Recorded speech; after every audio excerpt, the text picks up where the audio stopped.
don't trust myself at all, 'cause I don't wanna fall. I wanna be a single lady, love myself before I show my crazy. First, thank you so much for doing this interview. Right off the top, I got to ask you, how are you holding up as we're speaking? 2020 is almost and finally over. We're going into the holiday season. And wow, what a 2020. How did you deal with one of the most bizarre and so hard to describe than what everybody's been through this year? How did you make it through? Yeah, it's definitely had its ups and downs. But yeah, it's been really, really good. I chose 2020 to be when I released my solo project, and so it was in the middle of quarantine that I was like, you know what, let's just do this.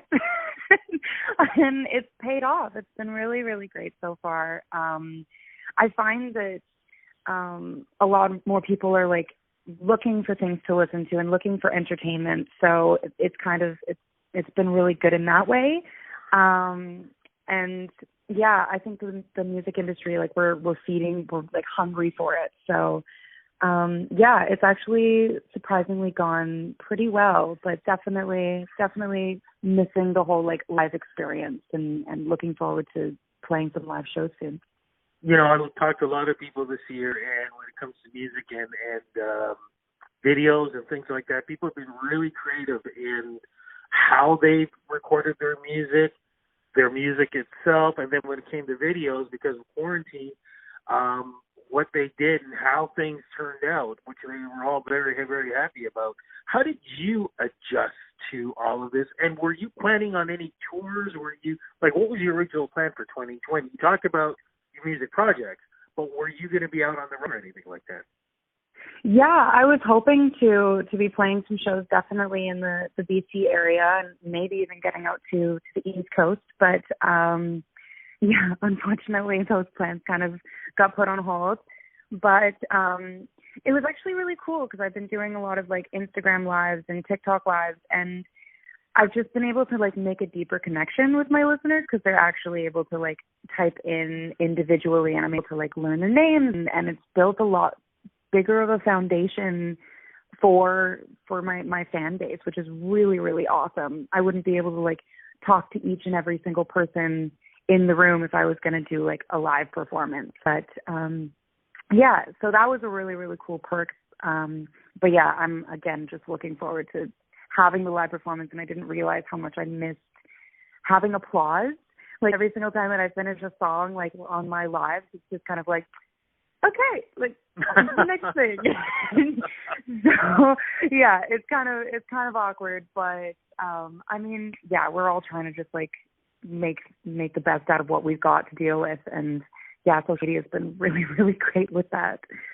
Yeah, I keep wondering what we would have done if social media or even the way our technology is now didn't exist. If this happened 30 years ago, who knows what would have been going on. So, completely. And before we get into the music and stuff too, I'm just curious about what you think about. I mean, we talked a little bit about COVID, but what about the other things that have happened throughout 2020? I mean, like the words like Karen and Kevin have become, a meaning behind it. Racism being spoken about in a different manner with Black Lives Matter and so many other different things. The fact people, think there's conspiracies going on and, wear a mask, don't wear a mask. And, of course, what's been going on in the U.S. with the presidential election has been, crazy and amazing at the same time. How did you feel about seeing all this? And the thing is, I can even go into more different things. But the thing is, though, all of this happened literally in 1 year. How were you handling all of that? And were there even times where you had to say, you know what, I got to turn this off for a while? Yeah, it's been a year. It definitely has. There's like this new trend on TikTok that's going on where they say like post the first picture of like you in January and then post yourself now. And like I had to scroll back and I'm like, that was me in January. Like it's only been 12 months since that photo. Oh my God. Yeah, there's so many things that have come out of 2020. It's definitely, I'm trying to focus on all of the blessings. There is a lot of negative things that have happened, and I find that just trying to find the silver lining is really what's helping me get through personally. I think that like having this time being in lockdown and having people losing their jobs and having a lot more family time and all of these different things that are kind of forcing people to see what is important, because they're getting stripped of like their lives, what they're used to, like they're getting stripped of the norm. And so it's definitely, for me, it's made me look at like, what are my essentials in life and what do I really care about? And so it's been a very clarifying year.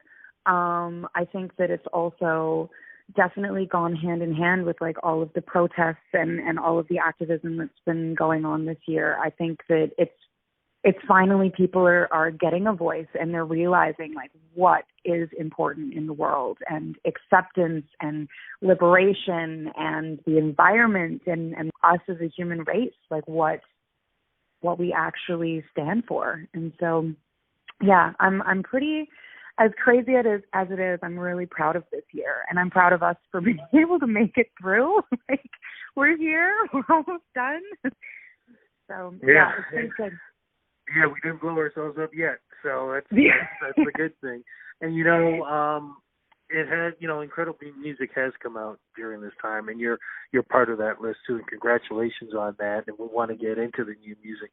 I want to talk a little bit about the career itself, though, with the love of music. Where did it all begin for you, and who were some of your influences growing up?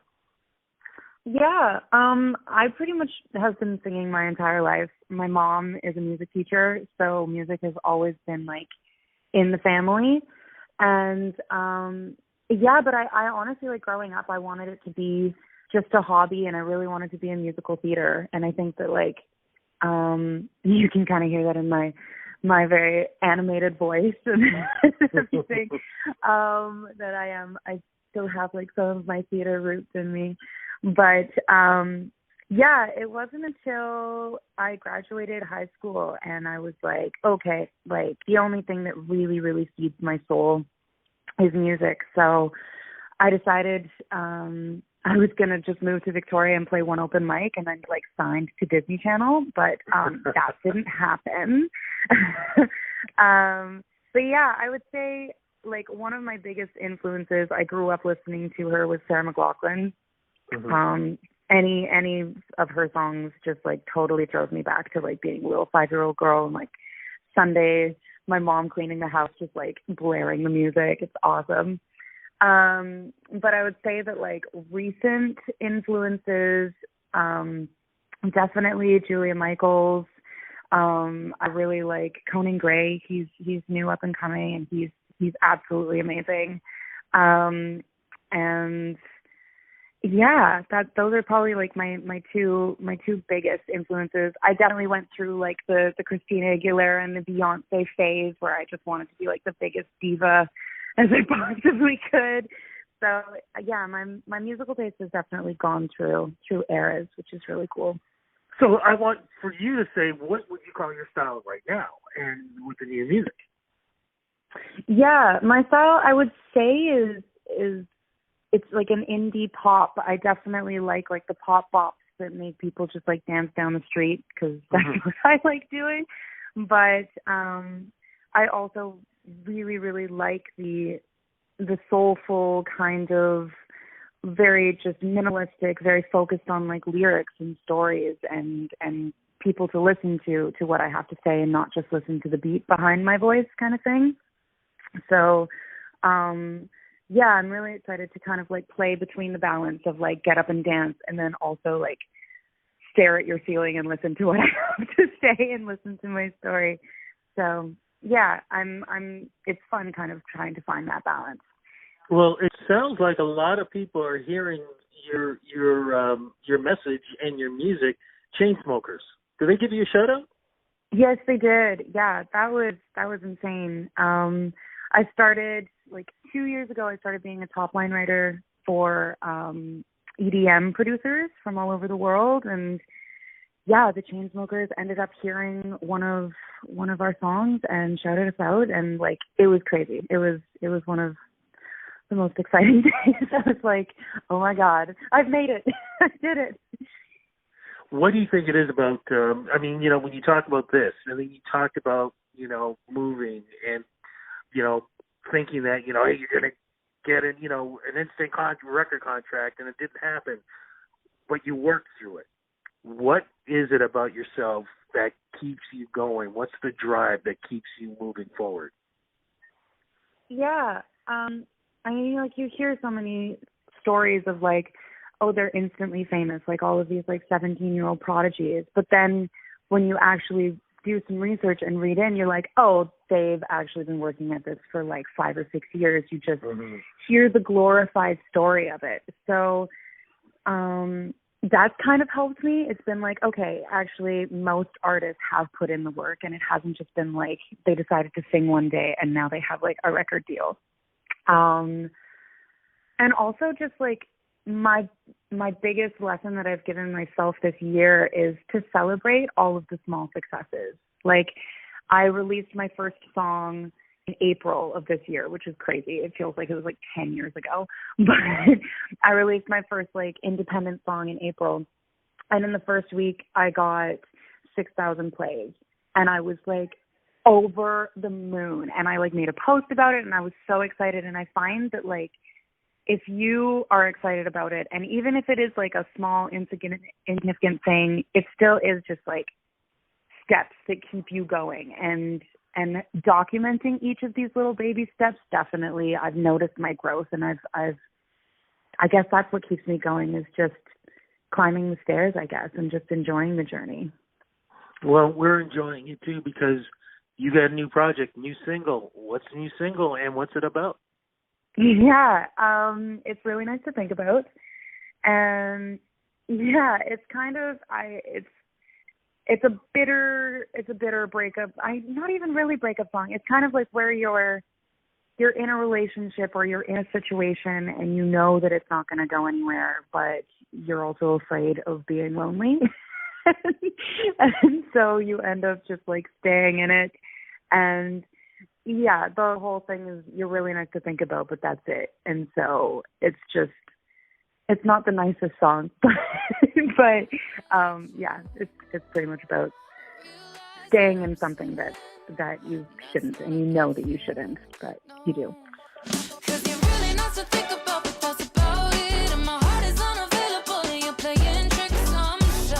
And you're jealous, and I don't want a part of that, no. And I wish it could be easy, and you fit in my life, and you sweep me off my feet, be my number one guy, but that's stupid. I'm not foolish, but you're really nice to think about. But that's it. Isn't that the thing that people tend to do, especially over the holidays? They don't want to be alone, though they either stay or even get themselves in relationships to be with somebody. And then right after the holidays are over, it's okay, it's time for me to get back on my own and start a new life. Oh, completely. I think that I just heard this term, like, it's like cupping season. Is this what they call it? Yeah. Yeah. Okay. Yeah. It's cupping season now. Yeah, I guess you're cold and you're cooped up, and so it's nice to be able to snuggle up to somebody and like watch Christmas movies, and Hollywood's definitely like painted this perfect picture in everybody's head of like drinking eggnog by the fire kind of thing. So yeah, I think that this song is quite appropriate for this season, I guess, of just, you really need to think about, I definitely don't see this going anywhere.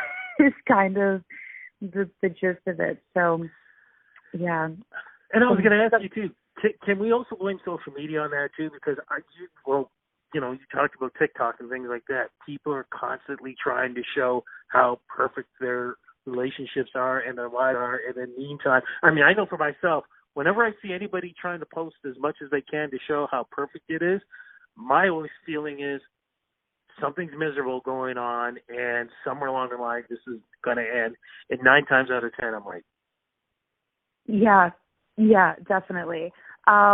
It's Yeah, I think that this new trend of even what 2020 has brought us is a lot more just like real things. And so, yeah, you kind of want to shed light on actual real situations and how people actually are. Not everything is perfect. It's far from it.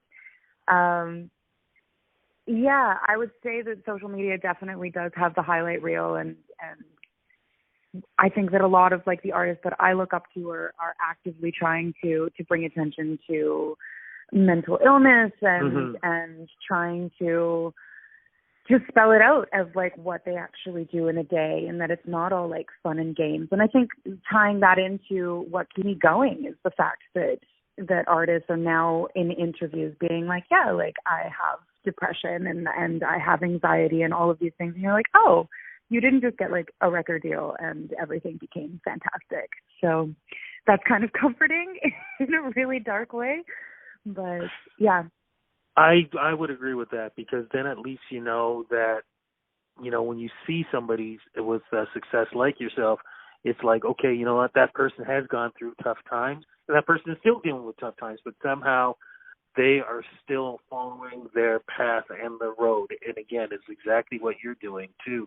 With that road, is there going to be more music coming out? Are we looking at EP or album? What's happening here, and what's going to be leading into 2021? Yes. Oh my goodness. 2021 is, I'm like over the moon excited. Yeah, I'm really, really excited. We are definitely releasing new songs. We've got a couple songs on track, probably releasing it around February is what I'm thinking. And then yeah, our EP is going to be released this summer. We're thinking is all going to be on track, and hopefully this summer I'm able to play some live shows, fingers crossed. But yeah, definitely new music. We are actively working on it right now, and I can't wait. Fantastic. Looking forward to that too. As we're wrapping this up, and as 2020 is wrapping up, you know, again, we talked a lot about this. A lot of people are looking for that silver lining. What advice can you give them that, you know, hopefully, because as we keep saying, 2020 has been rough, big time. And they're looking at 2021 as a new start, but 2021 might just be the continuation of 2020. You never know. What advice can you give folks out there that, you know, will get them through this tough time, and hopefully at some point that things will start clearing up and things are going to start to look better around the world? Yeah, it is funny that we all think that it's just going to be like a reset button January 1st. We're going to be like, oh, 2020's gone. But yeah, I would say that my biggest advice that I've given to like anyone who is struggling around 2020 and just having some rough days is like, show yourself compassion. Like, this is not an easy thing that we're going through. And the fact that we're living this all together and we're getting through this day by day. Like be easy on yourself and give yourself the permission to have bad days, and give yourself permission to cry and freak out and break down, because we're all in this. We're all doing this, and we're not all perfect. And so, yeah, take some time off of social media, because those highlight reels definitely can affect you. But yeah, just accept yourself and be kind. Definitely be kind, because I feel like we put a lot of pressure on ourselves to be perfect, and we're not. We're not perfect people. Exactly. Social media is the place to go. Where do we go to follow you? Jessia Music. Jessia Music on Instagram, TikTok, Twitter, YouTube, everywhere. JessiaMusic.com is my website, so you can find everything there. Fantastic. Jess, thank you so much for the interview. Oh, before we go, what are your plans for the holidays? I am hopefully going to be able to see my mom. I'm not 100% sure, but if not, then we're definitely going to be doing a Skype Christmas. But we're playing it day by day with like all of the cases and everything. So hopefully going to be able to see them and have like a small little Christmas. Oh my goodness, you just made me think, I'm dreaming of a Skype Christmas. Yeah. Wow, that's the new song. Well, look, I hope you have a great holiday. Congratulations on the new music. And thank you for that, because we need music to get our minds off of what's been going on, and looking forward to everything that's going on for you in 2021, and crossing fingers next time we get a chance to talk. Who knows? Maybe you'll be in Toronto and maybe I'll be out there, or we can do an interview one-on-one in person. That would be amazing. That would be so, so great. It was so awesome talking to you, and thanks for having me. And yeah, happy holidays. Happy holidays. Take care. Be safe. Talk soon. Bye-bye. You too. Bye. That's stupid. I'm not foolish, but you're really nice to think about. That's it.